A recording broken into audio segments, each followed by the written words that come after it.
tokko tokko madaa odoo kaasuu baanne diinoo gaafa Stanford University seenee waan tokko barreessuu eegalu hayyoonni Oromoo diidamii way ta'an akka Stanford irraa ari'amuuf abbaan isaa nama fixaa jira abbaan kiyya bar qaata du'e jennoon nuti Oromoof qabnu kan Tigraay irratti qabnu tokkuma warri waboo deeggarreettan ijoollee sanii miinetti of eeggannoo godhaa because we know what's going on hin qoqqoodinaa ijoollee isinitti himna walitti hin naqinaa leave them alone waan hojjetamu ala kanatti eega dhufne waan agarre baay'ee jira waan nama qoqqoodu waan nama lubbuu fi kennee jiru gartuutti qoqqoodee wal ficciisuudhaaf shira mun beeyna bar taa keessaa kana nu miti kan ijoollee san miidhaa jiru nu hamma humna keenyatti hojjechaa jirra namni hojjetu waliin lolu kataa'ee odeessuuf nama walitti naqa isinitti hima የሐመድን አልደገፍኩትም ደግፌውም አላቅም ምናልባት ይሄንን ቪዲዮ ለመጀመሪያ ጊዜ የምትመለከቱ ካላችሁ ኦገስት 24 2018 አካባቢ ይመስለኛል አብይ ከተመረጠ ከሁለት ወር ከምናምን በኋላ የፖስተትኩት ይሄ ሰውዬ እባብ ነው የእባብ መርዝ በአንደበቱ ላይ አለ ብዬ አንድ ጽሁፍ ጽፌ ሰው ሁሉ ደንግጧል በተለይ የፕሮቴስታንት እምነት ተከታዮች በጣም ሾክድ አድርገዋል አንተ በጌታ አይደለህም ወይ አንተ ምናምን በነገራችን ላይ የፕሮቴስታንት ሃይማኖት ውስጥ ያሉ ሰዎች እነማን እንደሆኑና ምን አይነት ቆሻሻ ሜንታሊቲ እንዳላቸው እዚህ ቪዲዮ ላይ መሃል ላይ ቁጭ አረጋላችኋለሁ ያ ቆሻሻ ሜንታሊቲ ከምን እንዳመጡት ይሄንን ቪዲዮ ስሙት በጣም እርግጠኛ ሆኜ የምነግራችሁ በጣም ብዙ የፕሮቴስታንት እምነት ተከታይ ወዳጆች ቤተሰቦች ጓደኞች አሉኝ ነገር ግን እዚህ ውስጥ የተቀላቀሉ አብይ አህመድን የሚደግፉ የቆሻሻ ሜንታሊቲ ወይንም ደግሞ ይሄ ክፉ የሆነ አይምሮ ለምን እንደያዙና ያ አይምሮ ከየት መጥቶ ጭንቅላታቸው ላይ እንደወጣባቸውና እነሱ ላይ እንደሰራባቸው አሳያችኋለሁ ማለት ነው ኤኒዌይ አብይ አህመድን መቃወም የጀመርኩትኝ የዛሬ 3 አመት ከምናምን ከ8 ወር ምናምን ገደማ ነው አብይ አህመድ 4 አመት የሚሆነው 5 አመት እኔ አብይን የደገፍኩትኝ 2 ወር ብቻ ነው ኦኬ ወደ ፖይንቴ ልግባ መግቢያ ላይ የተለያዩ የጅዋር የተቆራረጡ ቪዲዮዎችን አይታችኋል ያው እንግዲህ ስጠፋ ብዙ ጊዜ ውስጤ እውነት ካልሞላ የሆነ ነገር ካልሆነ አልመጣም ስል የእውነት ነው አልመጣም ውስጤ ያ ነገር የለም ማለት ነው በየቀኑ ቪዲዮ መስራት ይችላልው በየቀኑ ሐሳቦች በጣም ይንሸራሸራሉ የምታዩት ነው እከሌ እንዲያለች እንዲ ማለት እችላለሁ ነገር ግን የመፍትሄ አካል አይደለሁም ማለት ነው ገንዘብ ማግኘት ይችላልው በየቀኑ ብሰራ ገንዘብ በደንብ ነው ማገኝበት የ10 ደቂቃ ቪዲዮ ብሰራ ያ ደቂቃ ቪዲዮ ብሰራ ሰዎች ያውና እንዴ ተስፍሽ ለምንድነው ቪዲዮ ማሰራው ኖ ገንዘብ አይደለም ፖይንቴ ወይንም ገንዘብ መሰብሰብ አይደለም የኔ አድራሻዬ እውነትን እየገለጡ ሰዎችን የእውነት ማንቃት ነው ብዙ ሰዎችን አንቅቻለሁ በጣም ብዙ ሰዎችን ይሄ ጦርነት ከመጀመሩ ከአንድ አመት በፊት ኢትዮጵያን አታቃትም በሚል አንድ ቪዲዮ ሰርቼ ነበር ቪዲዮ 1,200,000 ምናምን ሺህ ሰው አይቶታል እውነት ስለሆነ ማለትም ይሄ ጨመዳ የሚባለው ሰውዬና ሲሳይ አያና የሚባሉት እንደዚሁም ሌላ ሰዎች ገና ጦርነት ሳይጀመር ገና ከለውጡ ማግስት የትግራይ መመታት አለበት ይያሉ ሲሰብኩን የነበሩ አብይ ስም ያወጣ ዘርን ከማጥፋት በፊት ሁሌ እንደምናገረው ስም ማጥፋት ይቀድማልና እሱ በቀደደላቸው ቦይ መግባት የጀመሩት ያኔ ነበረ ያኔ ጀምሮ ጦርነትን እቃወማለሁ ያኔ ጀምሮ አብይ አህመድን እቃወማለሁ ውስጤ እውነት ሲሞላ ልክ እንደዚህ መጣለው ማለት ነው የዛሬው እውነት ውስጤ ሞልቶ የተትረፈረፈው እውነት ደግሞ የሚጀምረው ከጅዋር ነው ለመምጣቴ ምክንያቴ የጅዋር ቪዲዮ ነው ወደ ፖይንቴ ከመግባቴ በፊት ይሄንን ቪዲዮ ለምትሰሙ በየትኛው ቦታ ላይ ላላችሁ ይሄንን እውነት ልንገራችሁ ልትወዱኝም ልትጠሉኝም ትችላላችሁ እንድትወዱኝ ብዬ ማውራው ነገር የለም እንድትጠሉኝ ብዬ ደግሞ ተዘጋጅቼ ጥሉኝ ብዬ የማቀርበውም ሐሳብ የለም እውነት የሆኑ ሐሳቦችን ግን እናከራለሁ ከዚህ በኋላ ኢትዮጵያ እንደ ሀገር ሰላም ሆና ተረጋግታ በጣም የምትገርም ሀገር ከወደቀችበት አዘቅት ተነስታ መቆም የምትችለው የመጨረሻው ተስፋ ጀዋር መሐመድና ጀዋር መሐመድ ከሚያራምደው ሐሳብ ጋራ የሚስማሙ ሰዎች ኢትዮጵያን ከማጥ ውስጥ ማውጣት ይችላሉ። እደግመዋለሁ። እግዚአብሔር ዘንበል ካለልን፣ እግዚአብሔር በቃችሁ ካለ፣ እግዚአብሔር ሁለተኛ ቻንስ ከሰጠን፣ እግዚአብሔር የሚጠቀምበት ሰው ቢኖር ከዚህ በኋላ ጀዋር መሐመድ ነው። ይሄንን የምልህ በፖለቲከኛ አይን ጀዋርን አይቼው እንጂ በመንፈሳዊ አይን አይቼው አይደለም። በመንፈሳዊ አይን ካየነው መንፈሳዊ ሰዎችን እየጠቀስን የኢትዮጵያ ተስፋ እነዚህ ናቸው ማለት እንችል ነበር። የኢትዮጵያ ተስፋ ጀዋር ነው የምልህ ጀዋር ከምንም ነገር ጋር አልተነካካም። የሚያመልከው አምላክ ሲረዳው ጀዋር ከምንም ነገር ጋር ሳይነካካ እዚህ ጋር ደርሷል። ጀዋርን በጦርነት ታሪክ ውስጥ ተጠያቂ ልታረግበት የምትችለው ዜሮ ታሪክ አለ። ጀዋርን በጅምላ ጭፍጨፋ ምንም አይነት ነገር ውስጥ አስገብተህ ተጠያቂ ልታረገው አትችልም። ዜሮ ነው። አሁን ኢትዮጵያ ለገባችበት ማጥ የአማራ ምሁራን ቢሆኑ የአማራ ኤሊት ቢሆን የትግራይ ኃይሎች የትግራይ ተወላጆች የትግራይ ምናምን ቢሆኑ የኦሮሞ ተዋጊዎች ቢሆኑ የኦሮሞ ምሁራን ቢሆኑ ባንድም በሌላ ምን ሆነዋል? ተጨመላልቀዋል። አሁን ስልጣን ላይ ያሉት እነዚህ ሰዎች ከተጨመላለቀው ፖለቲካቸው በጀዋር አማካኝነት በጀዋር ምርጥ ሐሳብ አማካኝነት የሚጠየቅ ተጠይቆ ህግ የበላይነት አግኝቶ በድርድር በእውቀት በስምምነት የጀዋር ሐሳብ ፖለቲካን እንደ ፖለቲከኛ በመፖትለክ የፖለቲካን የበላይነት የእውቀትን የበላይነት በማስምጣት የጀዋርን ሐሳብ የሚከተሉ ሰዎች አብረው ሆነው የኢትዮጵያ ተስፋ መሆን ይችላሉ። ከንግግሩ ብቻ ሳይሆን ጀዋር ወደ ኢትዮጵያ ፖለቲካ ከገባበት ጊዜ አንስቶ የተለያዩ የፖለቲካ አማራጮችን ሲጠቀም ኖሯል። ስትራቴጂ አውጥቷል፣ ሰርቶለታል። በሆነ ወቅት ላይ ደግሞ በቁማሩ ተበልቷል። ከበቁማሩ ተበላ እንጂ ሙሉ ለሙሉ ጀዋር አልከሰረም። እንደውም በር ከፈተለት። በኢትዮጵያ ፖለቲከኛው ንጹህ ብትፈልግ ፈልገ የምታገኘው ጀዋር ነው። ጦርነት ያልደገፈ በጦርነት የማያምን ለሰው ልጅ ነፍስ የሚሳሳ ሁሉም ብሔር እንደ ውክልናው መጠን በሀገሩ ላይ እኩል ነው ብሎ የሚያምን የኢትዮጵያ የመጨረሻው ተስፋ የተስፋው አካል ጀዋር መሐመድ ነው። ይሄ አሁን የደረስኩበት የኔ ዕውቀት ነው። ሁሉንም ሰው አመጣሁኝ ወደ ህሊናዬ። በኢትዮጵያ ፖለቲካ ላይ ትልቅ አሻራና ትልቅ ጠባሳና ትልቅ አስተዋጽኦ አደረጉ የምላቸውን ሰዎች ሁሉ አመጣሁኝ። ሁሉም በፖለቲካው ተነካክተው ተጨመላልቀው ተጠያቂዎች ናቸው። ሁሉም አንዳንዶቹ ሆን ብለው ራሳቸው ተነስተው ራሳቸውን እዛ ውስጥ ኢንቮልቭ አድርገዋል።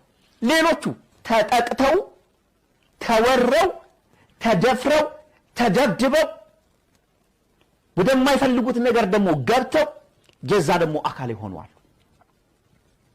አሁን የኢትዮጵያ ፖለቲካ ላይ ያሉ ሰዎች በአጠቃላይ ተጨመላልቀዋል፣ ተነካክተዋል። የመፍትሄ አካል መሆን አይችሉም። ወይ በህግ ወይ በፍርድ ወይ በሆነ ነገር ካልነጹ በስተቀር የመፍትሄ አካል መሆን አይችሉም። ለምን? አንድ ታሪክ ከጀርባቸው አለ። አንድ የቆሸሸ ነገር ከጀርባቸው አለ። አብይ መሆን አይችልም። የመፍትሄ አካል መሆን አይችልም። አብይ አህመድ መሆን አይችልም። ሌሎቹም ልክ እንደዚህ የተነካካ ነገር ያላቸው ሁሉ የመፍትሄ አካል መሆን አይችሉም። ብዙዎቹ ወንጀለኞች ስለሆኑ ማለት ነው። ስለዚህ ጀዋር የኢትዮጵያ ተስፋ ነው፣ ለኢትዮጵያ የሚገርም ተስፋ ነው ብዬ ስናገር ካለበት ነባራዊ ሁኔታ ፈጣሪ ሲረዳው የምንም አይነት የማንም ሰው ደም የማንም ሰው የታሪክም የህግም ተጠያቂ ስላልሆነ ጀዋር በሚያራምደው አቋም በህብረ ብሔራዊነት ብዙዎችን ሰብስቦ ብዙዎችን አንድ ላይ አድርጎ የብዙሃንነትን ስሜት ፈጥሮ የኢትዮጵያ መፍትሄ አካል መሆን ይችላል። ብቻውን አላልኩም። ብቻውን ሊሆን አይችልም። አይሆንም፣ አይታሰብም ብቻውን። ከሌሎች ጋር ግን ጀዋር እንደ ምክንያት ሆኖ የኢትዮጵያ ተስፋ መሆን ይችላል። እውነታ አንድ። እውነታ ሁለት፣ ትላንትና ጀዋር ያወራው ብዙዎችን ትንሽ ዲስአፖይንትድ ያደረጋቸው ጀዋር ከአብይ ጋር ይሰራል ወይስ አይሰራም? ይሄኛውን ፓርት በጥንቃቄ ማየቱ በጣም አስፈላጊ ነው። ዛሬ ቴሌግራም ላይም የተለያዩ ሰዎች ላይ የጀዋር ወዳጆችን በርካታ ኦሮሞዎች የትግራይ ተወላጆችን ጨምሮ የተለያዩ ሰዎች የጀዋር ንግግር እየነቀሱ እያወጡ ከአብይ ጋር እየሰራ ነው ብለው ያምናሉ። በተለይ ደግሞ የጀዋር ንግግር ማለት ይሄን እንስማ ስሙ። ከመንግስት ጋር ከገዢው ፓርቲ ጋር መስራት ጀምሯል። ከጠቅላይ ሚኒስትሩ ጋር ተገናኝተዋል።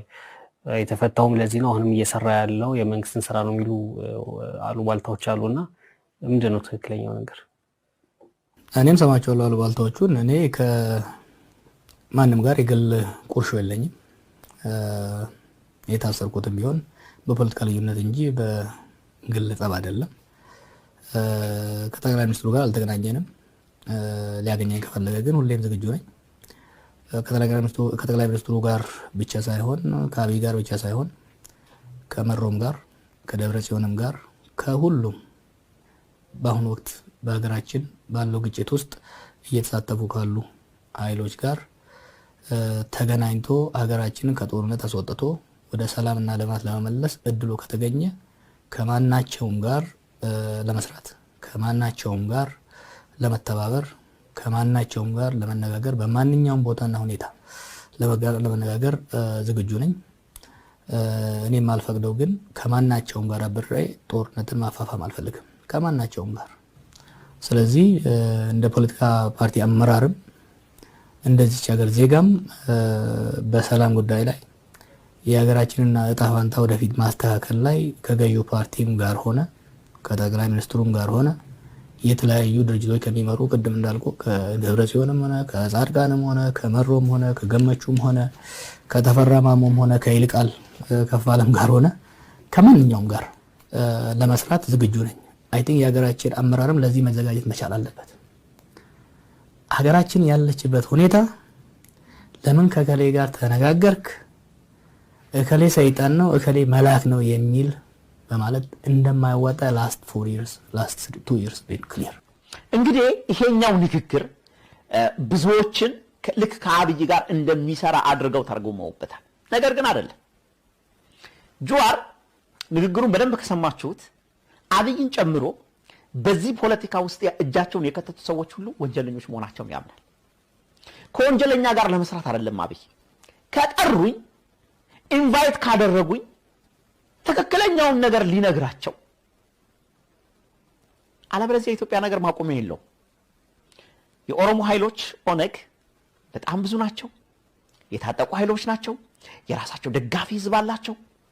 ሊሞትል የተዘጋጀ ከዚህ በፊት እንዳልኩት ጠንካራ ኃይሎች ናቸው። የትግራይ ኃይሎች ያያችሁት ነው። ምንም ማብራሪያ መስጠት አያስፈልግም። በአማራ የተከፋፈሉ ነፍ ኃይሎች አሉ። ፋኖንትና የትና ፋኖ የምናምን ሚኒሻ የጎጃም ምናምን በጣም ብዙ የተከፋፈሉ መሳሪያ የያዙ ጀዋር በንግግሩ ላይ እንደገለጸው የያስከውን ይዘ ውጣ የተባለ ዛሬ መሳሪያውን የተነጠቀው ሁሉ እንደታጠቀው ቁጠሩት። ሚሊተሪ ሜንታሊቲ ነው ያላቸው። እውነቱን ነው። በሚሊተሪ ሜንታሊቲ ውስጥ ያሉ ሰዎች ናቸው። ስለዚህ እነዚህ ነገሮች በጣም በጥንቃቄ ነው። ብዙዎቻቸው አሁን ያሰባችሁ ጀዋር መጥቶ አብይን እየኮነነ እንደበፊቱ አብይን ምናምን እየሰደበ ይሄ አሁን የምትሰዳደብበት ፖለቲካ አይደለም። ጀዋር ዩቲዩበር አይደለም፣ ፖለቲከኛ ነው። ዩቲዩበር ነው ዝም ብሎ እየተነሳ እኔም ሌላም የምንሰዳደበው። ይሄ ሰውዬ ግን የመጀመሪያው ስትራቴጂ የድረስ እንደወሰደው ያውቀዋል። አሁን የሚያመጣው ስትራቴጂ ደግሞ የመፍትሄ አካል መሆን ካለበት ምንድነው መሆን ያለበት? የኢትዮጵያ ሁኔታ ተወሳስቧል። ከጎረቤት ሀገር ከኤርትራ ጋር ተወሳስቧል። ከሱዳን ጋር ተወሳስቧል። ከሶማሌ ጋር ተወሳስቧል። የአፋር ጉዳይ አለ፣ የትግራይ ጉዳይ አለ፣ የአማራ ጉዳይ አለ፣ የኦሮሚያ በጣም ሰፊ ግዛቶች በጣም ብዙ ነገሮች ተወሳስበዋል። ስለዚህ የመፍትሄ አካል ለመሆን እንደ ጀዋር አይነት በሳል ሰው ከማንም ጋር ለመነጋገር ፍቃደኛ መሆን አብይን ጨምሮ ከአብይ ጋር መስራት ማለት ነው እንደ መነጋገር ማለት የሚነጋገሩት እኮ ዲል የሚያደርጉት እኮ ነገር አለ። ንግግር ሲባል በጣም ሰፊ ነው፣ ብዙዎችን ያካተተ ነው። ወንጀለኞች ጋር መነጋገር አይቻልም ብለ እንዳታመን። እንደ መንግስት ቁጭ ብለዋል ዛሬ ላይ ወንጀለኛ ቢሆኑም እንደ መንግስት ቁጭ ያሉ ወንጀለኞች ናቸው። ስለዚህ እነ ጀዋር ጦር መሳሪያ የላቸው፣ ጦር ታጥቀው ጫካ የሚገቡ ሰዎች አይደሉም። ያ ያለፈበት ፋሽን ነው ብለው የሚያምኑ ሰዎች ናቸው። ባለፈበት ፋሽን ወይንም ህዝብን ወደ እልቂት የሚቀት ታሪክ ይቅር የማይለው ትልቅ ጠባሳን የሚጥል ህዝባችንን የሚጎዳ ነገር ነው ብሎ የሚያምን ጀዋር መሐመድ ከዚህ ውጪ ሌላ ምን አማራጭ ነበረው? አብይን በፖለቲካ መታገል ይችላል፣ ይታገላል። ይሄ ሌላኛው ስራ ነው። ነገር ግን የማንም ተጠቃሚ እንደማይሆኑም ጀዋር ተናግሯል። ማንም አይጠቀምብንም ብሏል። እውነቱን ነው። ማንም አይጠቀምበትም፣ እንደማይጠቀምበትም ያውቀዋል። ነገር ግን እንደ ፖለቲከኛ ጀዋር መሐመድ ከአብይ አህመድ ጋራ መስራት ሳይሆን ለኢትዮጵያ የመፍትሄ አካል መሆን ግን ይችላል። በቃ የመፍትሄ አካል የድርድር እነዚህ ሶስት ኃይሎች ብሏል ጀዋር ሲናገር የአማራ የኦሮሞና የትግራይ ኃይሎች ለህዝባቸውና ለመላው ሀገሪቱ ህዝብ የሀገሪቱን የወደፊት እጣ ፋንታ መወሰን ካለባቸው ወደ ፊት ለፊት መምጣት ያለባቸው በድርድር እንጂ በጦርነት አይደለም። ጦርነት እናሸንፋለን በሚል የሚካሄድ ከሆነ ማለቂያ የሌለው ነገር መሆኑ ግልጽ ነው። በጣም ግልጽ ነው። ማለቂያ የለውም። እኔ እናንተ ዛሬ እዚህ ላይ ቁጭ ብለን የምናወራ ሰዎች ሁሉ እናልፋለን። ሌላ ትውልድ እስከሚመጣ ድረስ ይዋጋሉ። ሶማሌ 40 ምናምን ዓመት 44 45 ዓመት ተከፋፍለው እየታመሱ አሁን ላይ ነው ትንሽ የጭላንጭል ተስፋዎች የመጡት። ያ ፕሬዝዳንታቸው መረጡ ማለት ሙሉ ሶማሌ ተስማማ ማለት አይደለም። ታጣቂ ኃይሎች አሉ አልሸባብ ምናምን በሚል እስካሁን ድረስ ኢትዮጵያ እንደዚህ ሆና መቀጠል አትችልም። እንደ ጀዋር አይነት ሰዎች ብዙሃንን ሰብስበው የመፍትሄ አካል ሲሆኑ ብቻ ነው። ይሄ ነው እውነት። መጀመሪያ ላይ የተናገርኩትኝ የፕሮቴስታንት እምነት ተከታይ ውስጥ ያሉ ለአብይ አህመድ የውድቀት ምክንያት የሆኑ በጣም ብዙ የፕሮቴስታንት እምነት ተከታዮች አሉ። ማሳሰቢያ፣ ይሄ ንግግሬ ሁሉንም የፕሮቴስታንት እምነት ተከታዮች የሚወክል አይደለም። ነገር ግን አብይን ሲደግፉ የነበሩ በላው ምናምን ሲሉ የነበሩ አንዴ በጸሎት አንዴ በምናምን አንዴ በጥቅስ ሲያደነቁሩን የነበሩ በፕሮቴስታንት ቤተክርስቲያን ውስጥ ተጠቅጥቀው የነበሩ አብዛኛዎቹ ቂመኛ በቀለኛና በበቀል የሰከሩ በደርግ ጊዜ ወታደር የነበሩ የደርግ መቶ አለቃ፣ የደርግ ሻለቃ፣ የደርግ ኮሎኔል፣ የደርግ ምናምን የደርግ ደህንነት በደርግ ውስጥ የነበሩ በጣም ብዙ የፕሮቴስታንት እምነት ተከታዮች በአብይ ፖለቲካ ላይ ባንድም በሌላም ኢንቮልቭ አድርገዋል። ኢንቮልቭ ደግሞ ሲያደርጉ የሚገርም ነገር ልንገራችሁ። በሙሉ ወንጌል በሉ፣ በመካነ ኢየሱስ በሉ፣ በቃለ ሕይወት በሉ፣ በአንዳንድ ሚኒስትሪዎች በሉ አብዛኛዎቹ የደርግ ወታደሮችና የደርግ ወታደር የልጅ ልጆች ዝርያዎች የሆኑ የፕሮቴስታንት እምነት ተከታዮች ናቸው። አብይን ሆይ ሆይ ሆይ ብለው ወደ ማይሆን ነገር ይከተቱት። ይሄን ማወቅ ከፈለጋችሁ እነዚህ ፕሮቴስታንት በጣም ለአብይ ሲጮሁ የነበሩ ወንጌላዊ ምናምን ፓስተር ነብይ ጀርባቸውን አጥሙት። ስታጠሙት አንድ ሰው ከቤታቸው የደርግ ወታደር ነው ወይ አባታቸው ወይ እናታቸው ወይ የሆነ ነገራቸው ከደርግ ጋር የተያያዘ ቂም ውስጣቸው ያረገዘ ሰዎች ናቸው። ኢህአዲግ ስልጣኑን ከደርግ ላይ ሲወስድ ስራ የላቸው ተበትነዋል፣ አልተሰባሰቡም። ተስፋ በሌላቸው ሰዓት ላይ የፕሮቴስታንት እምነት ተከታዮች እየዞሩ ወንጌል ይሰብኩ ነበር። ወንጌል በነጻነት መሰበክ የተጀመረው በ27 ዓመት ጉዞ ውስጥ ነበር። ኢህአዲግ ስልጣን ላይ ሲመጣ ነው። ያኔ በግላጭ አገኟቸው። ተስፋ የቆረጠ የደርግ ወታደር ሁሉ ተስፋ የቆረጠ በደርግ ውስጥ ሲሳተፍ የነበረ ሁሉ ያኔ መጽሐፍ ቅዱስ ስለማያውቁ ወይ ከኦርቶዶክስ አይደሉ ወይ ከሙስሊሙ አይደሉ ከምንም ስላልነበሩ በማርክሲዝም በሌኒኒዝም በመናምን ጭንቅላታቸው የነወዘ ስለነበረ እነዚህ እሳት የነበሩ ወንጌል የሚሰብኩ ሰዎች አንድ ላይ አገኟቸው። ያኔ ለልባቸው ደስታ የሚሆን ወንጌልን ሲነግሯቸው አብዛኛዎቹ ያኔ ነው ጌታን ተቀብለው ወንጌል ውስጥ የገቡት አብዛኛዎቹ። ከዛስ ደስ ብሏቸው በኢህአዴግ ጊዜ ወንጌል ምናምን ሲያገለግሉ ውስጣቸው ግን ቂም ይዘው ነበር። ያንን ቂም ነው ዛሬ ለመወጣጫ አብይን እንደ መሳሪያ ተጠቅመው ሃይማኖት ውስጥ ሸሽገው ተደብቀው ሆይ ብለው አብይን ለዚህ ያበቁት። ይሄንን ማወቅ ከፈለጋችሁ አብዛኛው የፕሮቴስታንት እምነት ተከታይ ውስጥ ያሉትን ሰዎች ጀርባቸውን አጥኑ። ወይ ቤተሰቦቻቸው ወይ ራሳቸው የደርግ ወታደር ከደርግ ጋር የተያያዘ ታሪክ ያላቸው ሰዎች ናቸው።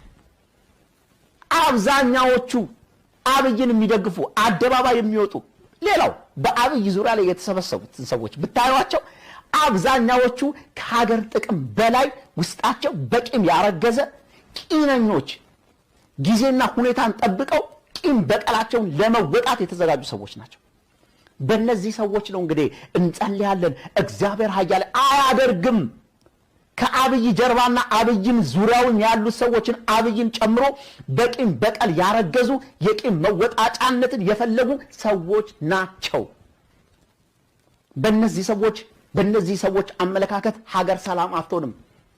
የፕሮቴስታንት እምነት ተከታይ ሆነ አብይን እየደገፍክ እየጮክ እያለቀስክ ምናምን ያለ ሰውዬ ከጀርባ ሲጠና የደርግ ዝርዝራዥነት ውስጣችሁ ስላለ ነው። ቂም ነው፣ በቀል ነው። ስለዚህ በእናንተ የሚመጣ መፍትሄ የለም። የቂመኝነት ውጤቱ እልቂት ነው። በቂመኝነት ውስጥ መፍትሄ አካል መሆን አይቻልም። ከዚህ ሁሉ የጸዳው በቂም በቀል ያልመጣው ከሰዎች ጋር የግል ቂም የግል በቀልን የግል ፐርሰናል ነገር ይዞ ያልመጣው ጀዋር መሐመድና ከዚህ በኋላ ጀዋር መሐመድ የሚያሰባስበው ስብስብ ነው። አዲስ ሜንታሊቲ፣ አዲስ አስተሳሰብ፣ አዲስ ራዕይ፣ አዲስ ነገር ይዞ መምጣት የሚችል ኢትዮጵያን ማሻገር የሚችለው። በሃይማኖት ውስጥ የተደበቁ ሰዎች እንጸልያለን ቢሉ ቢጸልዩ ምንም ቢሉ ለኢትዮጵያ መፍትሄ አይሆኑም። 4 ነጥብ እውነት ልንገራችሁ። ቢሆን ኖሮ እስከ ዛሬ ድረስ በሃይማኖት ዙሪያ የተሰበሰቡ ሰዎች ሁሉ ጸልየው መፍትሄ ያመጡ ነበር። ያልተጸለየ ጸሎት የለም። እግዚአብሔር ስላልሰማ ነው አይደለም። የልባችሁን እግዚአብሔር ከአንደበት በላይ የልብ አምላክ ነው። ጀዋር በንግግሩም ላይ ሁሉም እንደ ሃይማኖቱ አሁን ይጸልይ ብሏል። ከቂም ከበቀል ከእርኩሰት ከተለያየ ነገር ከወገንተኝነት ወጥተህ አምላክህን ግን ከተለማመንክ መፍትሄ ይሆናል። ግሩፕ ይዘህ የአብይ ግሩፕ የከሌ ግሩፕ ብለህ እግዚአብሔር ፊት ብትንበረከክ ጉልበትህን ታሳምማለህ፣ ጊዜህን ታጠፋለህ እንጂ የመፍትሄ አካል መሆን አትችልም። በእግዚአብሔር ፊት የመፍትሄ አካል መሆን የምትችለው ንጹህ ህሊና ይዘህ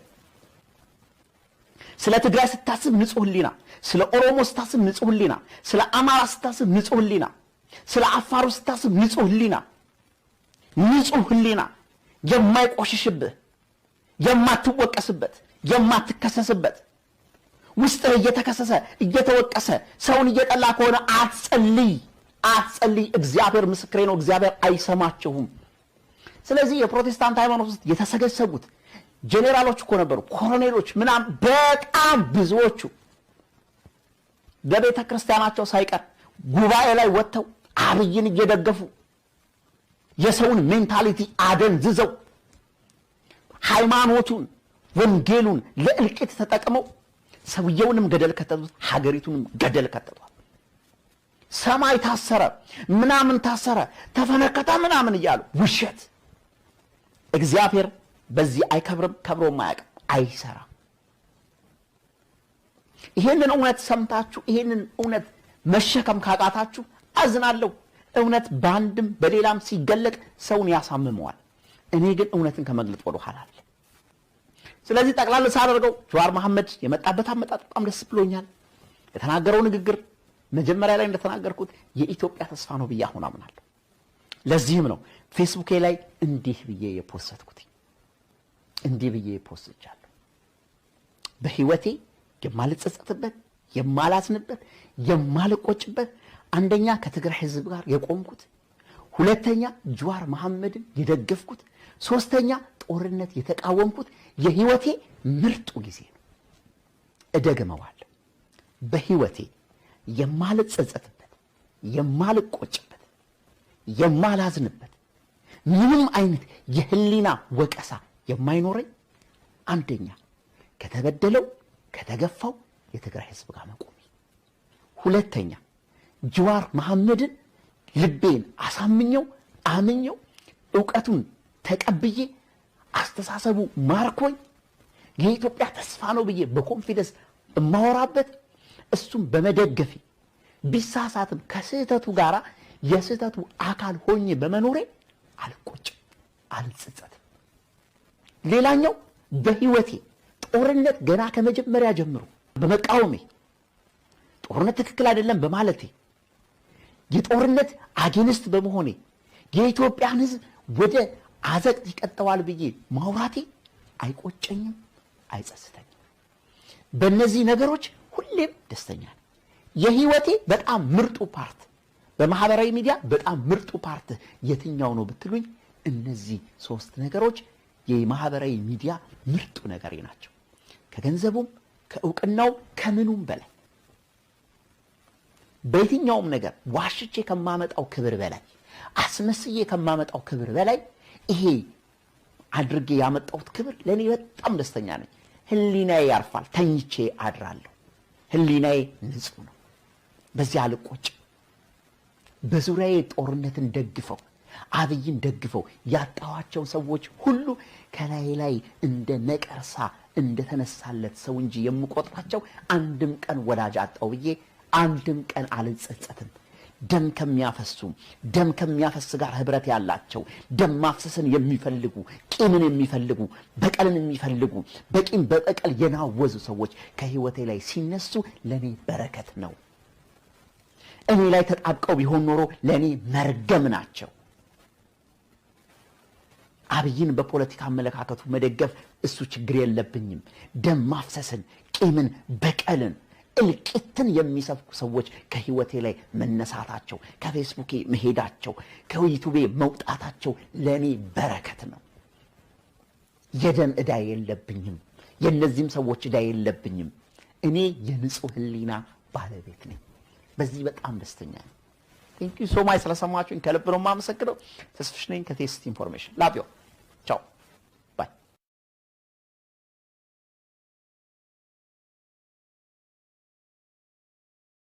Wanto ko to madaw doli kasu banne di no gafan Stanford University sene wanto ko babarreso egalu hayyon oromo didemi waytaan akan Stanford ra ari amuf abban isa nama fit ajre ne abban ki bar qaata du'e jannon nuti oromo kam kan tigray rat qabnun tokkum warri wobode garretan jolle sani minettu fe ganno goda because we know what's going on hin ko kodina jolle zenitimna walitin nakina leave them alone. Waan hojjetamu ala kanatti eega dhufne waan agarre baay'ee jira. Waan nama qoqqoodu. Waan nama lubbuu fi kennee jiru gartuutti qoqqoodee wal ficciisuudhaaf shira mun beeyna bar. Ta'a keessaa kana nu miti kan ijoollee san miidhaa jiru. Nuyi hamma humna keenyatti hojjechaa jirra. Namni hojjetu waliin lolu kataa'ee odeessuuf nama walitti naqa. Asirratti ne maa.